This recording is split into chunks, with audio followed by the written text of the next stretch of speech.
Alors c'est le 650 TS de Predator, c'est le nouveau modèle 2013 qu'on présente en avant-première donc au Salon de la Ciotat. Sa grande particularité à ce bateau, c'est là où il se différencie un peu de tous ses confrères, c'est qu'on a sur l'arrière un vrai bain de soleil fixe. On n'a pas besoin de monter et de démonter.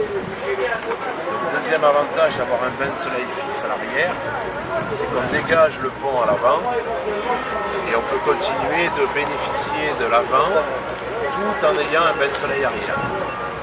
Troisième avantage, si on veut avoir deux bains de soleil, on a une option avec deux petites rallonges à l'avant. Et pour le coup, on a un grand bain de soleil avant et un grand bain de soleil arrière.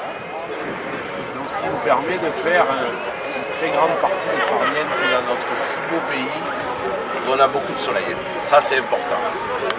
L'autre avantage aussi, c'est que si on veut rajouter un taux de soleil, parce que dans la journée, de temps en temps, c'est un peu indispensable, et bien, toujours sur le bain de soleil, il y en a une partie qui va être à l'ombre et une partie qui est autonome devant le soleil. Donc ça rend le bateau très très fonctionnel.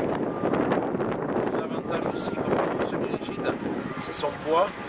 C'est un bateau qui fait 570 kg. Donc c'est à peu près 2 fois plus léger qu'une coque dure. Donc avec un moteur de 150 chevaux, c'est un bateau qui va marcher à peu près dans les 40 nœuds, donc ce qui est une grande vitesse. Et avec un 150 chevaux, c'est très très compliqué sur une coque dure d'aller à ces vitesses-là. Donc ce qui veut dire qu'on a un moteur pas très gros, on n'a pas beaucoup de consommation, pas beaucoup de bruit bien sûr, parce qu'on est en 4 temps. Et comme il a en plus une carène qu'on pourra voir sûrement tout à l'heure, très très en V, un bateau qui est excessivement confortable. D'autant plus que dans les places assises arrière, on rabat en 2 secondes le dossier. Et ici, nous avons les places assises en navigation. Donc plus on est à l'arrière du bateau, évidemment, plus c'est confortable. Donc là, on va bien se rendre compte qu'on ne tapera jamais.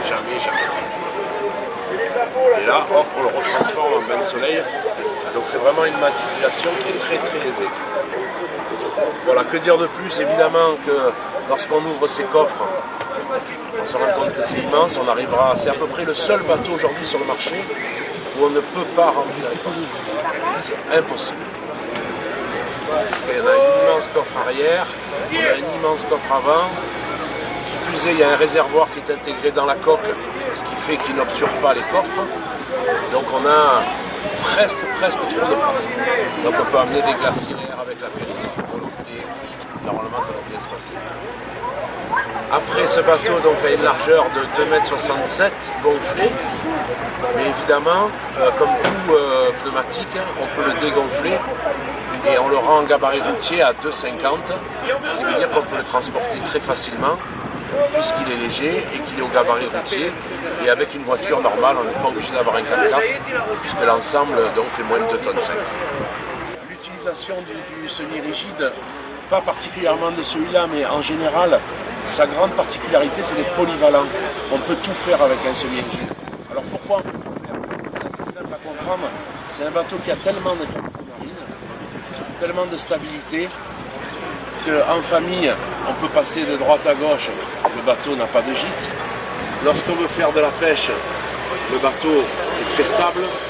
Lorsqu'on veut faire des skis nautiques, il est très bien motorisé. Et lorsqu'on veut faire de la plongée, évidemment, comme il a une grosse surface de flottaison, on peut charger beaucoup de blocs de plongée, de matos. Le bateau, lui, sent jamais la différence. Donc c'est ça qui le rend très polyvalent. Pareil, pour aller sur des lieux de pêche, comme en Bretagne, entre autres, où quand on va faire du bar, ça frappe énormément. On est pratiquement obligé d'avoir des semi-rigides pour se déplacer dans du mauvais temps.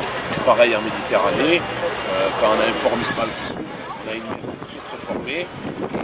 Tout ce qui est chasseurs sous-marins, plongeurs, pêcheurs, ils sortent que quand il y a du mauvais temps, parce que c'est là où il y a du poisson.